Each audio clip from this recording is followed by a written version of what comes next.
Dans les récits, on retrouve presque toujours l'idée que c'est l'hubris des hommes qui a poussé les bisons à disparaître.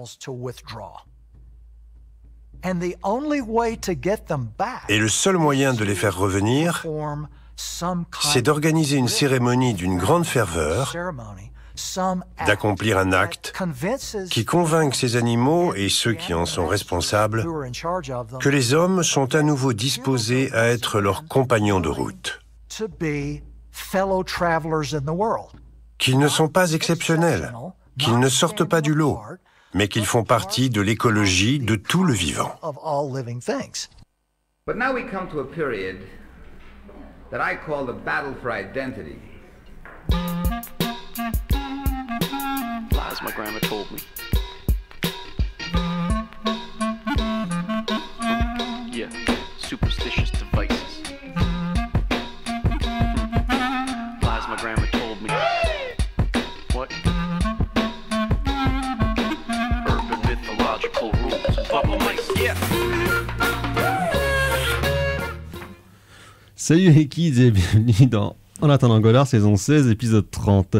Cette semaine, émission western, massacre et corde au cou. On en a assez de voir les corbeaux qui nous surveillent, on en a assez de voir nos bourreaux qui s'ensommeillent, et on en a assez de tirer la langue aux anges noirs de Lucifer.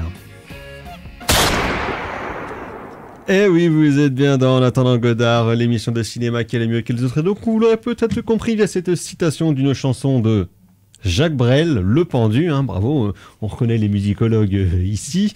Donc nous allons parler de la ressortie en DVD et Blu-ray chez Silunis Calista de Pendelé haut et court, aka AMI de Ted Post avec Clint Tooney. Et ensuite nous parlerons de la nouvelle série documentaire disponible en France sur Arte de Ken Burns, Bison, une histoire de l'Amérique. Et nous en profiterons bien évidemment pour déborder, pour parler conquête de l'Ouest et représentation des Indiens et des bisons au cinéma de manière générale. Et pour parler de ce jeu, programme autour de cette table, il y a bien évidemment la fine fleur de la critique du Grand Ouest à ma gauche, toujours à ma gauche, il est encore un peu malade mais il va mieux quand même, il y a carrément Florey. Bonsoir Thibaut. Salut Thomas, salut à tous. À ma droite, il y a l'homme qui exècre Raymond Bellour, il y a Simon Gosselin, dit Simon le Jeune. Bonjour Simon. Bonsoir Thomas, bonsoir Thibaut. Et à la mise en son de cette émission, donc, il y a Margot sous la supervision d'Ulysse. Bonsoir les jeunes. Voilà, donc ce sont les forces en présence. Avant de passer à la section critique de cette émission, quelques nouvelles neuves de tête de ligne.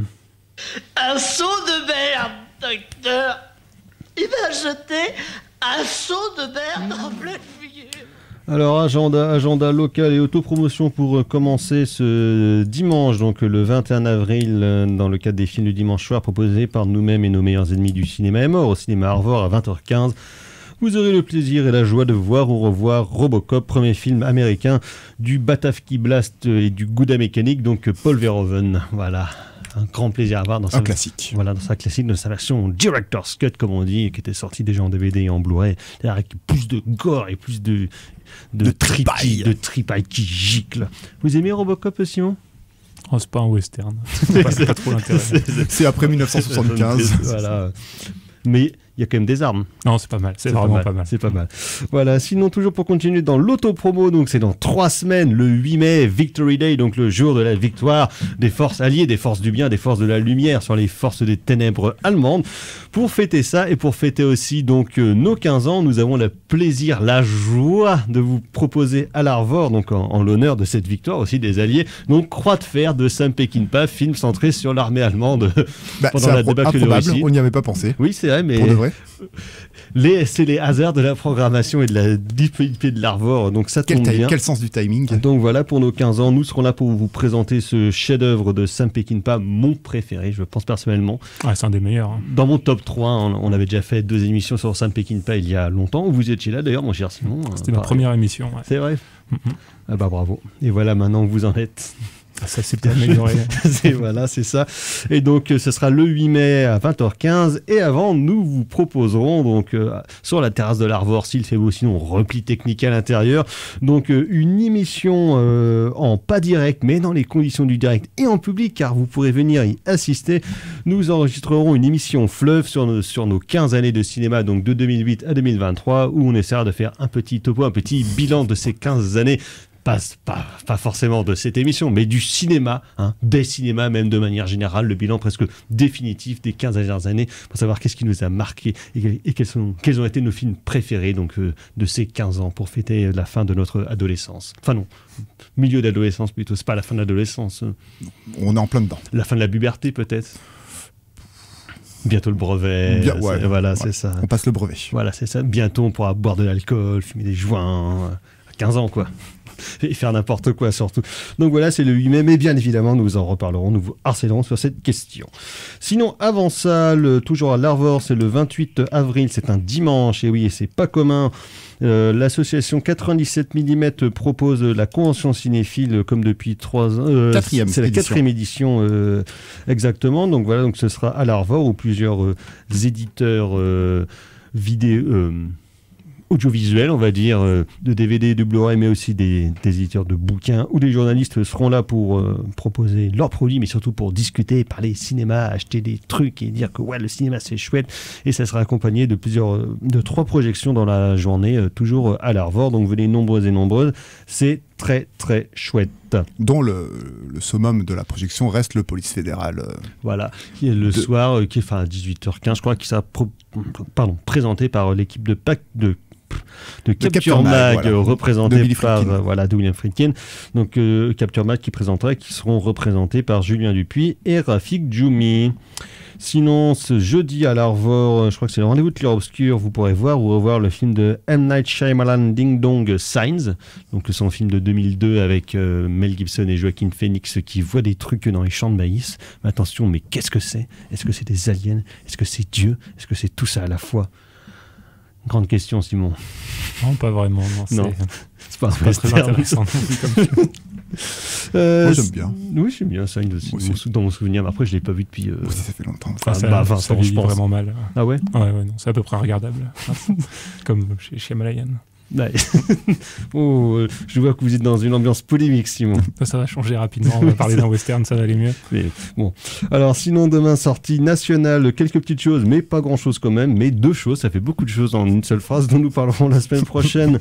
Le nouveau film de Alex Garland, cinéaste qui est aussi entre des films pas terribles et des films pas ouf, puisqu'il a fait donc Annihilation, Ex Machina et Men il y a 2 ans, dont on avait parlé ici, donc c'est Civil War, voilà, une guerre civile aux USA avec un All-Stars cast, Kirsten Dunst, Jesse Plemons, tout ça. Pourquoi pas. Petite vibe apparemment, oui. Ça a l'air The Second Civil War de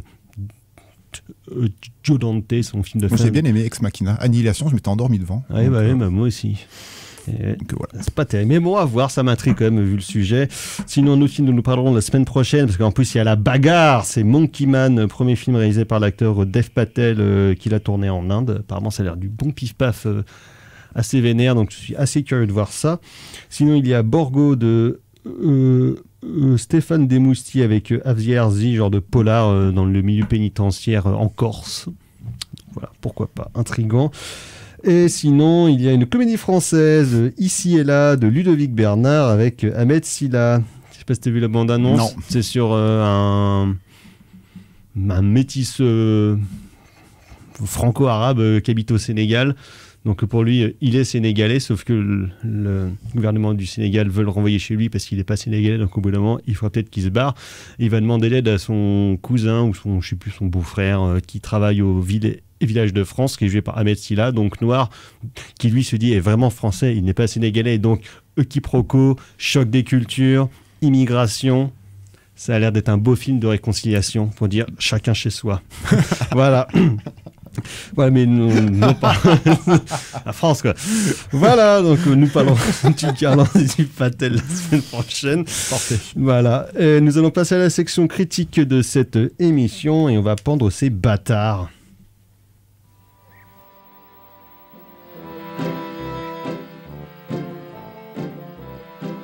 I know that today will be a day that goes down in history as a day in which justice was truly served.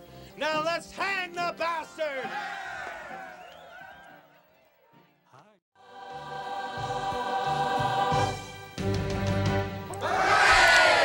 Vous êtes toujours dans En attendant Godard sur Syllab et donc c'était Trey Parker pour sa première mise en scène Cannibal the Musical, donc avec la chanson Hank the Bastard, un superbe western de comédie musicale que je vous recommande, donc l'histoire d'une véritable histoire de cannibalisme dans les montagnes du Colorado.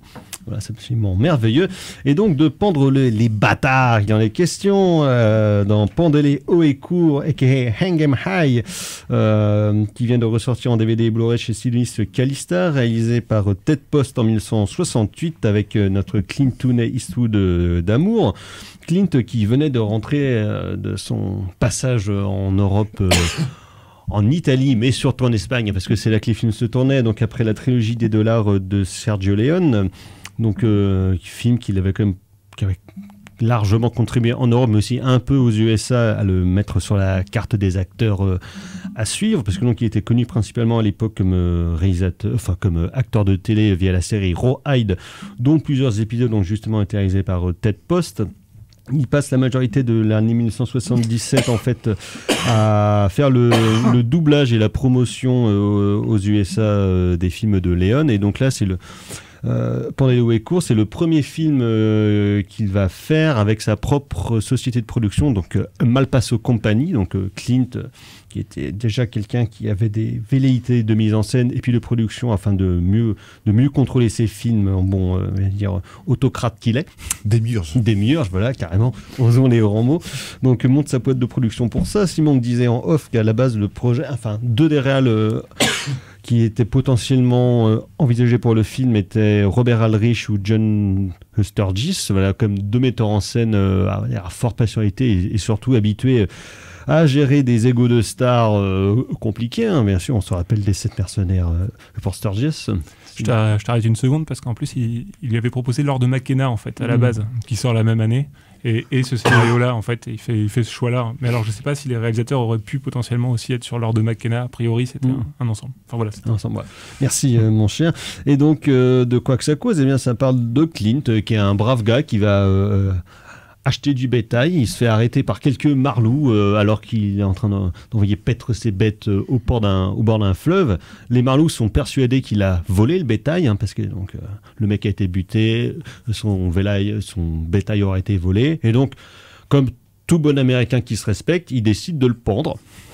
Sauf que, voilà, il le laisse pour mort pendu à son arbre, sauf que, pas de bol, passe par là Ben Johnson, donc déjà au bout de 5 minutes, ça fait quand même sacrément plaisir de le voir. Ben Johnson qui donc récupère Clint et dit « Ah bah dis donc mon gars, t'as quand même l'air un petit peu mal en point » et il décide de l'emmener à la ville pour le soigner. Et là, le shérif du bled décide de prendre soin de Clint, de dire « Bon écoute... Le juge. Oui, le juge, pardon. Bon écoute, ce qu'on t'a fait, c'est pas cool, je te file un petit badge et une arme et puis tu me ramènes les gars. Et beaucoup d'argent, bien sûr. Mais par contre, tu les tues pas parce que la justice doit être rendue. Clint, il fait gna gna gna la justice. Moi, j'ai juste envie de buter ces bâtards, justement. Mais finalement, Clint étant Clint, la morale va se mettre en branle. Morale ambiguë quand même, toujours. Et donc, Clint va partir en quête de ce gang de salopios pour leur montrer un petit peu ce que c'est que la vraie vie. Voilà. Puis relativement simple, en tout cas assez clair. Clint gentil, méchant, Clint pour chasser méchant, avec un tas d'ambiguïtés et de complexifications qui vont se mettre au milieu, et quelques péripéties bien évidemment. Mais déjà le film, moi j'avais pas vu depuis un sacré moment, et ce qui m'a vraiment sauté aux yeux, c'est de voir l'influence qu'ont pu avoir les films de Leone sur la forme même du film, et même sur justement le caractère et le côté un petit peu ambigu des différents personnages, parce qu'il y a à la fois une véritable violence qu'on penserait justement sortie des films de cinéma ou bien des films de Leone, une patine de la photo, et aussi une gueule des personnages finalement qui, je trouve, leur approche plus du cinéma italien que du western américain, qui déjà à l'époque est quand même sérieusement en train de battre de l'aile pour justement plus se déporter dans des histoires à la télévision. Simon. Je vais juste mettre pas un bémol, mais entre guillemets, discuter ce point-là. Je pense aussi qu'il y a une très très grosse influence de la télévision en fait sur la manière de filmer. C'est-à-dire même les plans rapprochés, on savait que c'était des techniques de télévision. Et on voit bien que l'utilisation des zooms, ça ressemble pas non plus tout à fait à du Leone, ça ressemble vraiment à l'utilisation des zooms, notamment en fin de scène, plutôt pas pour monter une tension pendant la scène, mais plutôt pour monter une tension vraiment narrative de suspense qui va faire le lien entre des scènes. Et ça, c'est vraiment une technique télévisuelle. Alors, je pense qu'il y a les deux. Je pense que... Qui, en général, était pour amorcer les coupures pub. Oui, c'est vrai, oui, t'as raison, en plus. Pour dire, attention, on revient dans 5 minutes, il va y avoir un truc de ouf qui va se passer. Ouais, c'est ça. C'est un peu pour rythmer, en fait, le... Tout à fait. Et je pense que on va dire ce rapport à la télévision, il se retrouve aussi dans la relation que Eastwood, le personnage d'Eastwood, va avoir avec le juge. C'est un personnage qui va assez tôt dans le récit rencontrer par Pat Hingle. C'est ça. Et après, ils vont avoir une sorte de relation entre eux qui devient quasiment centrale dans le récit, mais un peu en parallèle. C'est-à-dire, c'est le trajet que fait Eastwood sur son rapport à la vengeance, à la morale, etc. Et d'ailleurs, la vengeance devient très vite peu intéressante, et il va avoir on va dire plusieurs sortes de petits épisodes dans le film où il va aller traquer tel personnage, qui sont les objets des fois de sa vengeance, mais pas toujours. Et en fait, il reverra toujours le juge. Et la relation avance un peu. Et si on repense à des épisodes des séries des années 50, 60, comme ça, c'est assez fréquent qu'on ait un chasseur de primes qui retrouve un shérif. Ils sont en désaccord, mais à ce côté, un petit peu, ils avancent tous les deux. Et je peux pas m'empêcher de penser à Enfin, ça peut faire penser à ça. Et je le voyais avec un pote qui regardait le film aussi et qui trouvait que c'était quand même assez marqué, en fait, et même avec les autres personnages, notamment avec le personnage féminin, sur lequel on a très peu de réponses et qui devient un personnage récurrent comme ça qu'on retrouve progressivement. Et ce qui fait que ça fait un récit très original, pour le coup, qui se sépare pour moi un peu en deux branches, c'est-à-dire la vengeance, le récit le plus simple, se venger des types qui l'ont poursuivi, et en fait un autre récit qui prend le pas, qui est plus une réflexion morale, éthique, qui l'intéresse plus. D'autant que ça va être quand même une certaine mouvance du cinéma américain, surtout à partir des années 60, avec l'arrivée du nouvel Hollywood, où à la fois il y aura des cinéastes jeunes qui viennent du documentaire, pas mal sont d'anciens téléastes, soit dans le documentaire, soit dans la série télé. Maintenant, je pense à des mecs comme Frankenheimer, comme Friedkin, qui viennent de la télé aussi. Et donc, il y a ce genre de renouvellement de génération avec aussi des nouveaux visages, parce que là, on en voit pas mal en second rôle. Il y a L.Q. Jones qui a joué dans pas mal de films de Peckinpah, il y a Bruce Dern, il y a Dennis Hopper dans un très court rôle de prêcheur fou, évidemment, mais voilà, il y a déjà cette mise en place avec des acteurs plus anciens comme Ben Johnson, donc acteur de Ford notamment, mais donc avec une nouvelle génération qui se mêle comme ça, où c'est vraiment à la croisée des chemins d'un certain système de studio qui est en train de mourir, et l'arrivée d'une nouvelle génération avec donc la nouvelle boîte de prod de Eastwood et un renouvellement du casting aussi, quoi. Oui, je pense à la scène où, au début du film, Ben Johnson, qui était vraiment le héros du western, qui était champion des États-Unis de rodéo, il me semble, dans les années 50, qui est vraiment un personnage toujours positif, qui d'ailleurs dans ses contrats devait pas dire de gros mots, etc. Et quand il fait une scène au début du film où il se trouve forcé de tirer dans le dos d'un fou. Il joue un shérif, un fou qui est désarmé, qui s'enfuit. Dennis Hopper, justement. C'est ça, Dennis Hopper, ouais. Et la scène est assez géniale parce qu'on caste sorte de parce qu'il est shérif, on casse tout de suite la grande figure du héros et d'un acteur à l'ancienne, en fait. Donc sur le nouvel Hollywood, peut-être Thibaut aura plus de... Oui, pardon. Le film est absolument passionnant à ce niveau-là parce que derrière son... Alors, Ted Post n'est pas un immense cinéaste, mais c'est un bon artisan. Il fera Magnum Force après pour Clint. C'est un yes man, mais avec une vraie technique. Il sait tenir son film. Le film là est hyper bien tenu, le rythme est absolument impeccable, les cadres sont propres. Il y a des petits jeux d'ombre, des petits jeux de décadrage qui sont absolument, qui sont très sympathiques, des petits jeux de surcadrage également qui sont sympathiques, parce que il y a la figure de la prison, les barreaux. Il y a en même temps ce chariot et en même temps il y a une espèce de prison en sous-sol là, qui est très bizarre, donc il s'amuse un petit peu avec les barreaux, notamment via un personnage féminin qui est hyper important à ce niveau-là. Mais ce film est absolument passionnant parce que, en effet, il y a une déconstruction du héros. Alors, Ben Johnson, bien entendu, on déconstruit un petit peu la figure positive de l'homme blanc, du shérif, enfin de l'autorité. De l'autorité, là, il est Marshall, il me semble. Dans le film, donc on le déconstruit, il abat de dos comme un lâche, une espèce de fou. Et puis il y a la figure de Clint qui à cette époque-là est beau comme un dieu. C'est une figure du western classique absolu. Et pourtant il y a quelque chose qui va pas dans ce personnage de Clint. Il y a quelque chose qui va pas dans son physique parce que alors ça c'est le western italien qui l'amène. Zoomer sur les yeux de Clint Eastwood n'est pas anodin.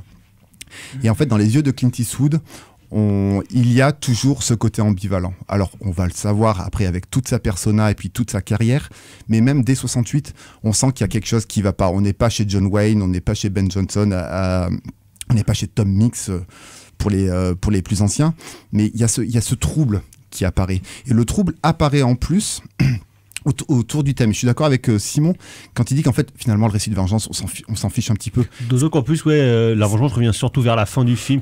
On boucle l'histoire. On boucle le truc, mais un petit peu, franchement, à la va comme je te pousse. C'est expédié un petit peu. On embuscade d'un coup, comme ça, c'est réglé. Voilà, comme ça, c'est plié. Mais ce qui est vraiment important, c'est la discussion entre le Marshal, Clint Eastwood et le juge. Et qu'est-ce qu'il raconte, en fait, à chaque fois dans la discussion ? C'est le combat entre... faire justice, donner au peuple, aux gens, ce qu'ils veulent, et faire sens de justice. Où est Dieu à ce niveau-là ? Parce que le juge le dit, il me faut quelqu'un entre les gens et Dieu. Il faut qu'il y ait quelque chose. Et ça, c'est absolument passionnant, parce qu'on est en fait ici, dans un pays, on est en Oklahoma, et ce qu'il faut savoir, c'est que quand le film est tourné, l'Oklahoma n'est pas encore un État. C'est un territoire, mais c'est pas encore un État américain. Il le deviendra... je crois en 1903, non, peut-être. Il faudrait vérifier, mais de toute façon, ils le disent. Ils disent, on n'est pas encore un État. Et c'est là le nœud du problème.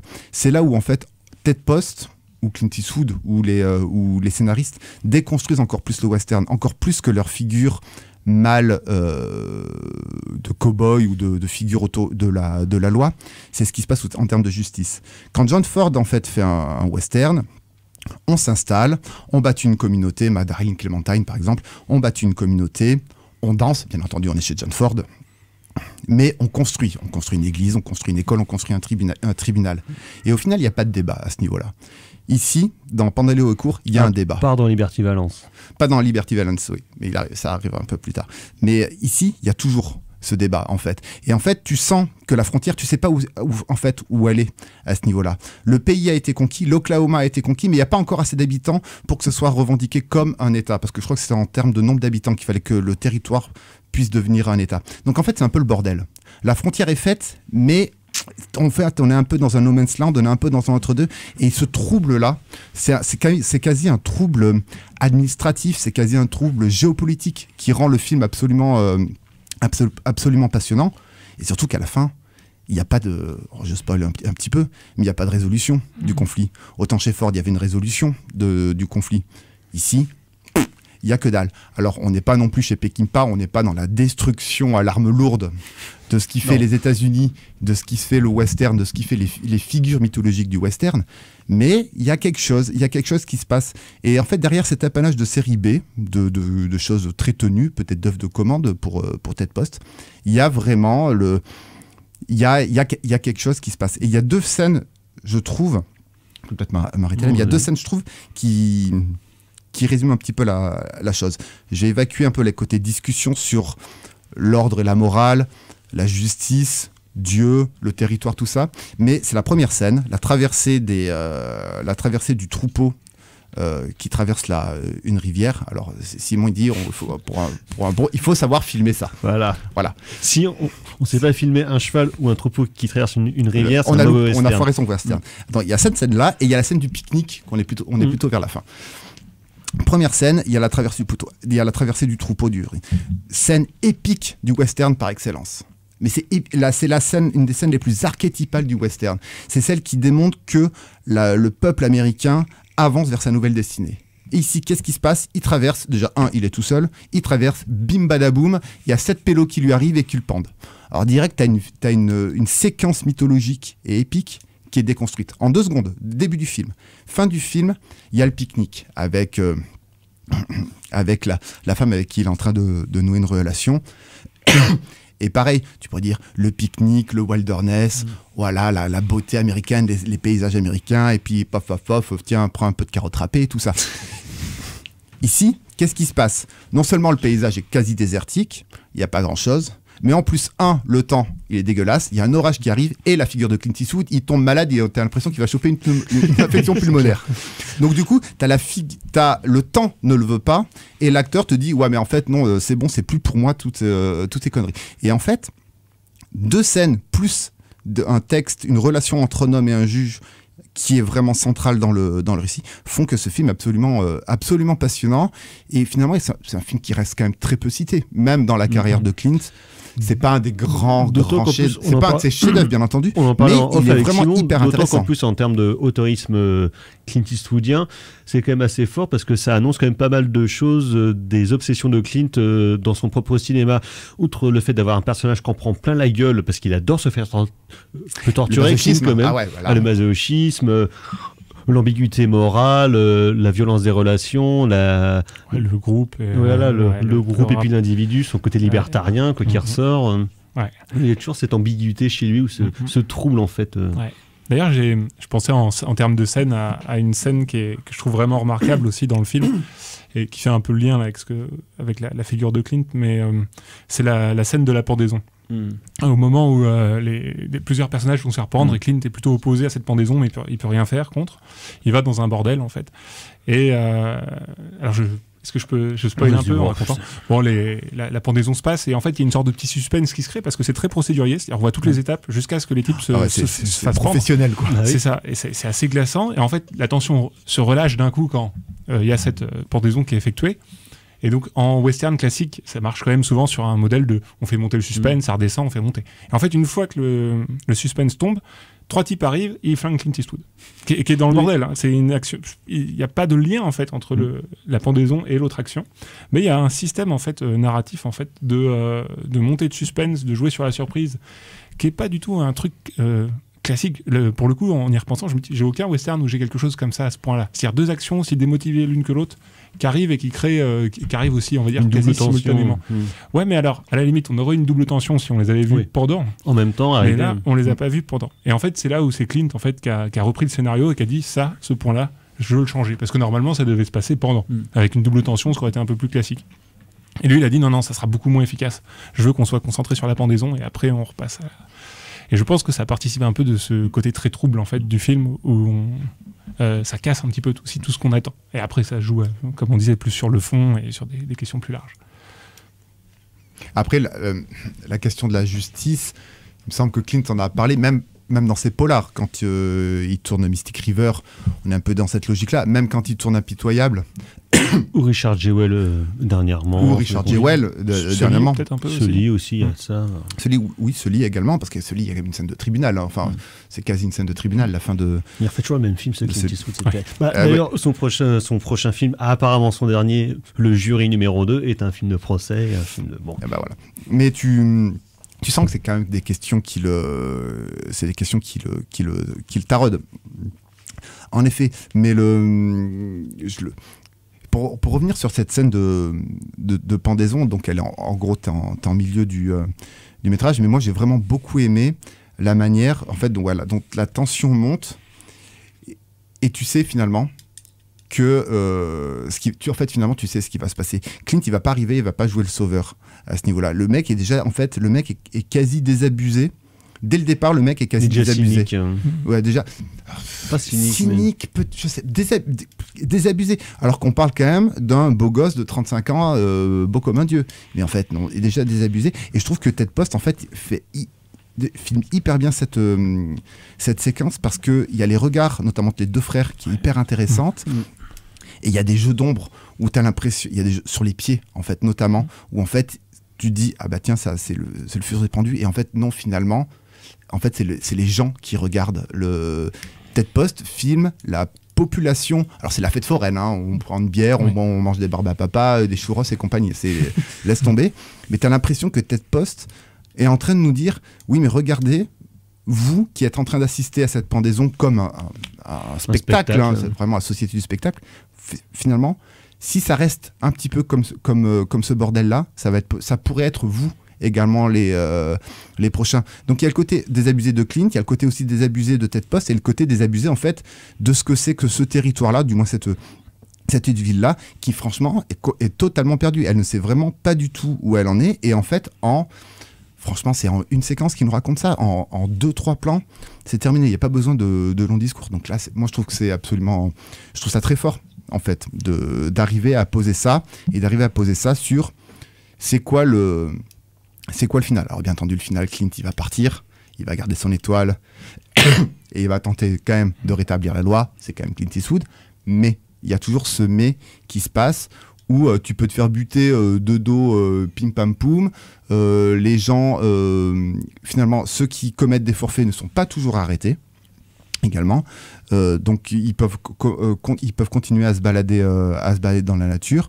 Et au final, on ne sait plus où on en est. En fait, dans toutes ces villes américaines, ici en Oklahoma, franchement, tout le monde est perdu. Ça a volé telle personne. On cède à minima, parce que la séquence là où on va chercher pendant 3 jours, là, ils vont chercher des voleurs. Au final, à la fin, Clint, il est tout seul. Au final, la solidarité, elle est niette, parce qu'en fait, on n'est pas d'accord à ce niveau-là. Et en fait, il y a cet entre-deux. Et je trouve que le paysage, à ce niveau-là, est assez bien filmé, parce que c'est un paysage qui est... C'est pas le Wyoming, hein, on n'est pas non plus... c'est plus aride. C'est pas les paysages de la Porte du Paradis. Hein. Mais moi, ça m'a fait penser à Bud Botiker. Cet homme à abattre, par exemple. Ça me fait penser à ça, des trucs hyper secs, où en fait, on se dit, bon, c'est pas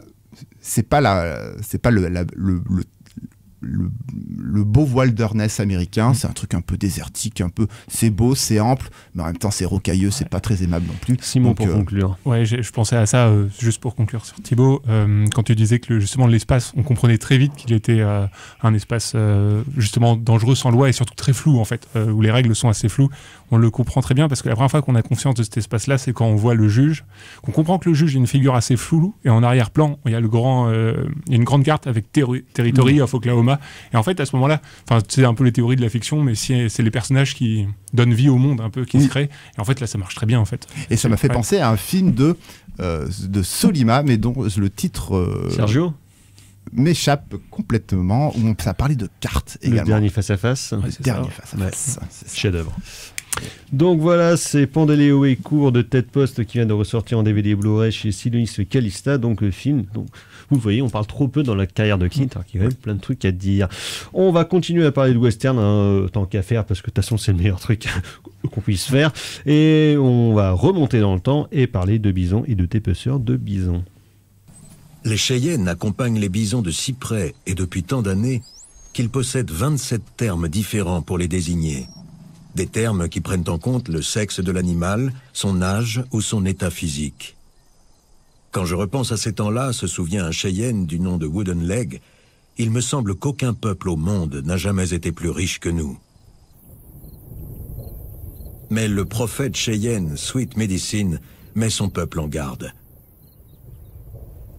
Viendra un temps où bien des choses changeront. Des étrangers apparaîtront parmi vous. Leur peau est claire et leurs manières sont violentes. Ces personnes n'agissent pas comme notre arrière-grand-père. Elles agissent autrement.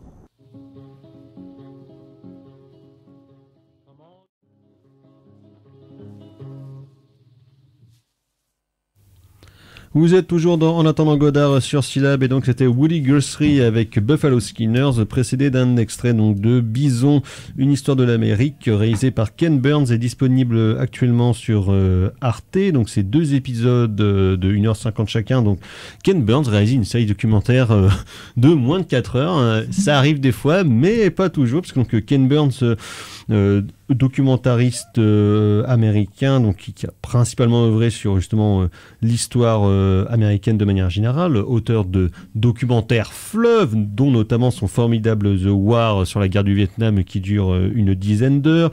Il y a 4-5 ans, il avait réalisé une histoire de la country qui dure 18 heures. C'est formidable, je vous le recommande. Mais qui était pas passé sur Arte en version largement caviardée, donc c'est-à-dire qu'elle faisait à peu près 12 heures. C'est quand même lamentable, je trouve, de la part du service public de couper des œuvres comme ça. Et donc Ken Burns a réalisé plus d'une vingtaine de documentaires sur beaucoup d'aspects de l'histoire américaine, sur la prohibition, sur le Dust Bowl, donc sur la Grande Dépression, sur la Seconde Guerre mondiale. Et il avait déjà produit en 1996 une série documentaire qui était réalisée par Stephen Ives, intitulée The West, en 5 épisodes de 2 heures chacun, justement sur l'histoire de l'Ouest américain à travers ses grandes figures. Certaines grandes figures comme celle de Buffalo Bill, par exemple, que l'on retrouve donc dans ce documentaire Bison, une histoire de l'Amérique qui du coup prend un angle assez peu traité, pour le coup assez original, sur la manière d'envisager l'histoire des États-Unis d'Amérique, donc par le prisme du bison. Noble animal dont il en reste quelques avatars, mais malheureusement justement très peu. Et c'est cette histoire-là donc que retrace Ken Burns, où donc, comme je disais, par le prisme l'histoire des bisons, c'est bien évidemment aussi l'histoire de la colonisation de l'Amérique par ces différents acteurs, d'abord les Espagnols, puis après ceux qui deviendront donc les Américains, et donc de voir un petit peu comment est-ce que l'histoire amérindienne a à voir avec l'histoire donc des bisons et surtout de leur extermination et le rapport avec ce que nos camarades américains appelaient la Destiny Manifest, donc Go West Young Man, un peu l'expansion justement vers l'ouest afin de prendre possession de ce territoire qui n'était bien évidemment pas à eux, mais bon, Dieu apparemment leur a dit de prendre possession de ce nouveau monde et de évangéliser un petit peu tous ces azous peau rouge qui se trimballaient cul nu dans le désert, donc parce qu'évidemment c'est quand même pas sérieux, et donc au passage massacrer tout ça et à la fin du 19e siècle, tant qu'à faire, importer le capitalisme, histoire de bien leur foutre un dernier coup sur la gueule. Donc film, je trouve, passionnant, qui reprend tous les principes de mise en scène de Ken Burns, donc interview avec des historiens et des mecs ultra sérieux qui ont des têtes de gens qui rigolent pas, images d'illustrations assez simples en termes d'iconographie, soit des photos d'époque, soit des peintures d'époque qui justement, malheureusement c'est un peu le défaut des fois, ne sont pas toujours contextualisées, et quelques images donc au présent, mais je pense qu'on en parlera de cette monstration et de cette mise en scène. Des bisons restants, on va dire, dans leur environnement naturel, parce que les bisons ont connu le même destin donc que les Amérindiens, ils sont parqués dans des réserves. Donc finalement une analogie entre des animaux et entre des êtres humains qui est quand même assez glaçante. Et on essaiera, si on a le temps, justement d'essayer comme le film en parle aussi un peu, de voir un petit peu le traitement et la monstration des bisons dans le cinéma américain, et notamment dans les westerns, et qui, effectivement, à part dans des films récents comme dans Danse avec les loups ou dans The White Buffalo de Jack Lee Thompson avec Charles Bronson, les bisons sont évidemment assez peu représentés à l'écran, pour la simple raison qu'au début du XXe siècle, il y en avait quasiment plus, à part dans un ou deux films, et je pense qu'on y reviendra aussi. Simon. Ce qui est assez étonnant dans le projet, je trouve, c'est le fait d'être au début quasiment dans un documentaire animalier et de passer sur un documentaire historique. Alors on est plutôt sur un documentaire historique, mais ce qui est assez amusant, c'est qu'au début, donc, on s'intéresse aux bisons, on a des images des bisons qui sont assez intéressantes, notamment vu ce qui se fait aujourd'hui en termes de les techniques de représentation des animaux, où il y a plein de techniques différentes qui sont utilisées. Là, on est vraiment dans je filme d'assez loin, je garde quand même une assez bonne profondeur de champ, même si je zoome un peu, je garde une forte profondeur de champ. Et c'est une vision assez lyrique, mais assez simple, qui est très jolie, mais je pense que c'est pas un mauvais choix, c'est intéressant. Et un truc un peu particulier, c'est du coup de passer d'une sorte d'espace social des bisons, c'est-à-dire au début de se dire, bon, les bisons vivent là, ils sont finalement plus nombreux que les Amérindiens. Ils sont des dizaines et des dizaines de millions. C'est ça. Et que progressivement, les Amérindiens, les Européens vont leur amener les chevaux. Et progressivement, déjà, il y a un changement de l'espace social des bisons, ne serait-ce qu'entre entre les Amérindiens et les bisons. Et après, avec l'arrivée des Américains. Et c'est à ce moment-là que le documentaire passe vers quelque chose qui est vraiment plus historique, en fait. Et qui est le gros du documentaire. On va avoir beaucoup plus maintenant d'images, on va dire, de photos d'époque, début 20e, ou beaucoup d'illustrations type Remington, etc. pour la fin du 19e. Thibaut. Oui, moi je trouve le projet est quand même casse-gueule, parce que parler de l'histoire américaine via le prisme du bison, alors oui, le bison est un animal iconique, il est sur des pièces de monnaie, on a tous en tête une figure du bison, on a tous lu Le Bison Blanc de Yakari. Par exemple, il en parle en plus dans le film, moi j'étais content. Et donc du coup, voilà, on a cette figure. Mais de proposer le lien aussi fort entre le peuple amérindien et le bison, cette connexion... Une connexion qui existe dans les légendes amérindiennes, voilà, mais de toute façon, c'est une connexion mythologique, une connexion quasi divine à ce niveau-là, et de voir en fait comment en fait cette connexion divine a été massacrée par l'arrivée des colons, et parce qu'ils appelaient la destinée manifeste. En fait, c'est le massacre manifeste, où les massacres manifestes, parce qu'en fait, clairement, en fait, et il le dit, en butant les bisons, c'est comme ça qu'on va arriver à soudoyer les Amérindiens et à leur proposer, leur vendre plutôt nous, notre mode de vie, notre façon de penser, nos habitudes culturelles, nos us et coutumes culturelles. Et ça, c'est absolument glaçant en fait, parce qu'en fait, on a une histoire du comment le capitalisme massacre en fait un pays entier, parce que c'est clairement un pays entier, parce que non seulement tu massacres un peuple humain, tu massacres un peuple animal et tu massacres également toute une nature, parce que là il y a tout un écosystème aussi qui va se retrouver défoncé par rapport à ça. Il y a le bison, il y a les Amérindiens, il y a tout ce qui va avec aussi. Et en fait, exploser les montagnes, déraciner des forêts entières. Voilà, parce qu'il faut que le cheval de fer, il faut qu'il avance, il faut New York, San Francisco, faut y aller quoi. Donc ça, on le voit bien, finalement, il y a très peu de surprises, parce qu'on le sait maintenant, mais d'entendre vraiment des historiens, des écrivains amérindiens, un petit peu faire un petit peu une histoire par le bas et faire remonter tout ça, je trouve que c'est hyper important de donner la parole en fait à ces gens-là, et Ken Burns le fait admirablement bien, parce que c'est tous des patrons et des patronnes qui sont interviewés, et tous les entretiens sont hyper intéressants. Mais là où le film m'a vraiment surpris, c'est qu'en fait, c'est la deuxième partie. Alors ça, en gros, c'est le premier volet. Et le deuxième volet va en fait se concentrer sur comment on va réussir pour sauver les bisons. Et en fait, sur la récupération et la muséification de l'histoire américaine, en gros, de leur propre massacre, comment réécrire l'histoire, justement, par le prisme des spectacles de Buffalo Bill, en essayant vaguement de remettre des bisons dans leur espace naturel, en l'utilisant soit pour des spectacles parfois, ou soit pour le cinéma.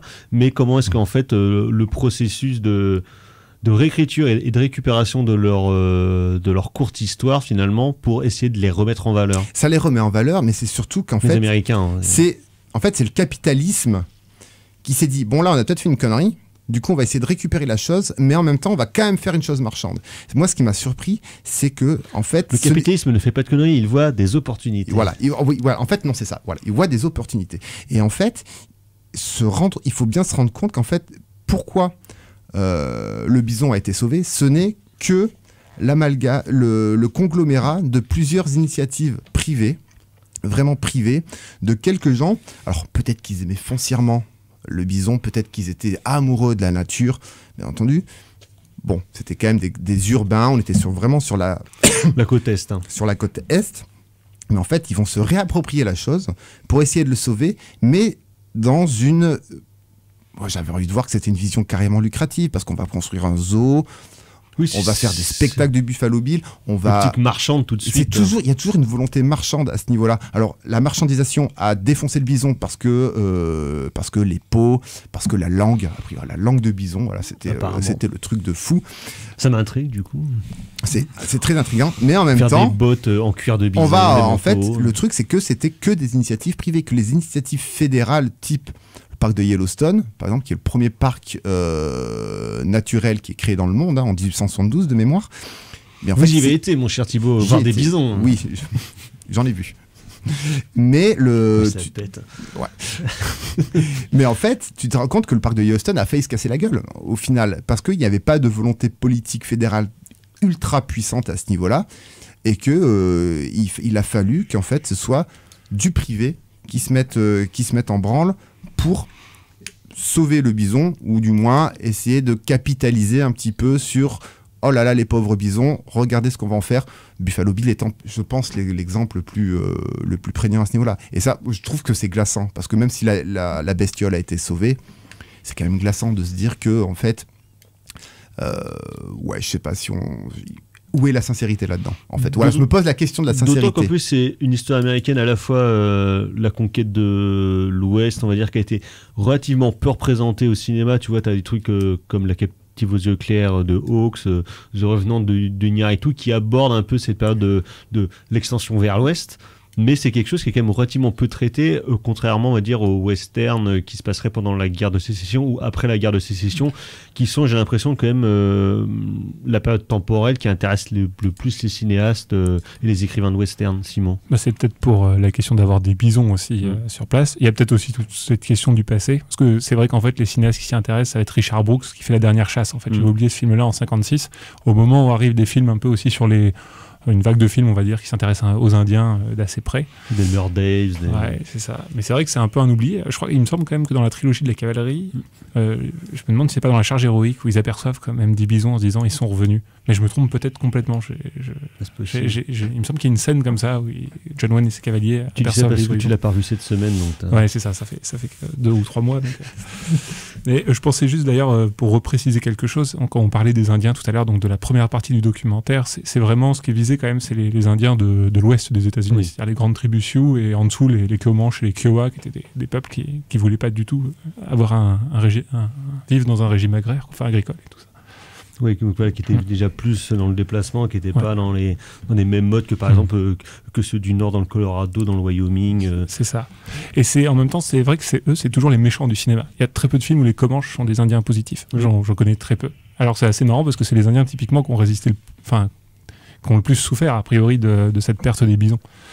Oui, parce que c'était vraiment beaucoup plus lié justement à leur mode de vie, à leurs croyances, et quand même sur leur présentation, on va dire, des peuples amérindiens et des bisons aussi au cinéma. En travaillant pour cette émission, je suis tombé sur The Vanishing American. En titre français, c'était La race qui meurt, réalisé en 1925 par George B. Seitz, d'après le livre du même nom qui était sorti un an avant de Zane Grey, où justement on suit la vie des autochtones pendant 1h50. C'est quand même un film assez épique et puis assez ample, et on voit en fait c'est toute l'histoire de la colonisation de l'Ouest. Donc ça commence avec d'abord où ils sont tout seuls chez eux, tranquilles, en train de bouffer, l'arrivée des Espagnols, et après l'arrivée des autres Européens qui donc deviendront les Américains, et comment est-ce que finalement ils prennent possession du territoire et comment est-ce qu'ils le modèlent à la mode européenne. Ce qui est assez étonnant parce que pour un film de 1925, ça ressemble presque à du western révisionniste qui n'arrivera pourtant qu'une quarantaine d'années plus tard, avec notamment un portrait des Indiens qui est assez mesuré et plutôt assez bien vu, surtout pour l'époque où c'est clairement pas la mode. Et d'autant qu'en plus, et je crois qu'ils en parlent à un moment donné dans le doc de Ken Burns, ils ont fait venir juste pour le tournage c'est 14 bisons, je crois, justement pour montrer la vie des Amérindiens avec les bisons. Et film qui en plus est, je crois que c'est la première occurrence filmée de Monument Valley au cinéma, ce qui est hyper impressionnant. Et tu vois, j'en parlais avec Simon, que Ford, il l'a clairement vu quand il fait 5 ans après son chef-d'œuvre Le Cheval de Fer, justement, où Ford reprend des plans du film de States, mais en mieux parce que c'est Ford, et avec à la fois la même importance du train qui arrive dans l'Ouest, l'importance de la chasse aux bisons, et surtout une tentative de survivance des traditions des peuples qui étaient là avant l'arrivée des Européens. Donc film très étonnant, mais qui, je pense, est quand même un genre de petit jalon dans la représentation des Amérindiens au cinéma. Ouais, ou même de l'expansion. En oui. fait. Parce que quand on parle en fait, on parle beaucoup le western. C'est le cinéma américain par excellence.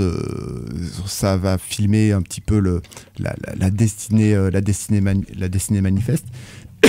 Mais au final, quand on parle de films comme ça, il y a une scène, il y a une figure au final. Quand on parle de Stagecoach, par exemple, quand on voit la diligence se balader dans Monument Valley, c'est ça qui nous fait dire que c'est un film sur la conquête de l'Ouest. Mais au final, un film qui traite stricto sensu que de la conquête de l'Est, de mémoire, j'en vois pas des masses beaucoup. Alors bien entendu, il y a Le Cheval de Fer de John Ford, qui est peut-être... C'est pas mon préféré de John Ford, c'est même pas le meilleur film de John Ford, mais est-ce que c'est le film le plus important de John Ford ? Un de ses meilleurs chefs-d'œuvre, on dit. Voilà. Mais est-ce que c'est le film le plus important ? Il y a bien entendu le Caravane vers l'Ouest de James Cruise, donc on est en 24, il me semble, de mémoire, qui filme là, voilà, donc voilà une caravane, voilà, avec différents wagons qui partent vers l'Oregon, me semble-t-il. Vers le Pacifique, en tout cas, de toute façon. Vers l'Ouest. Et puis globalement, peut-être récemment, il y a peut-être Dead Man de Jim Jarmusch qui en parle un petit peu. Il y aura peut-être le prochain Kevin Costner, Horizon. Oui, c'est vrai. Le Walsh aussi, des années 30. Là. Oui, avec Wayne quand il est tout jeune. Là. Ouais, c'est ça, un grand film sur la conquête de l'Ouest quand même. Pas le convoi des braves, mais je sais plus. Ouais. Où je pense qu'on voit des bisons, mais en matte painting ou un truc comme ça. Ou en maquette des faux qu'ils ont posé au fond. Oui, au final, quand tu vois un malin. le spectre du western, avec des films. Combien il y a eu de westerns dans l'histoire du cinéma américain? Je ne sais pas. Et Simon, on s'en fiche. Mais au final, ça se compte pas sur les doigts d'une main, bien entendu, mais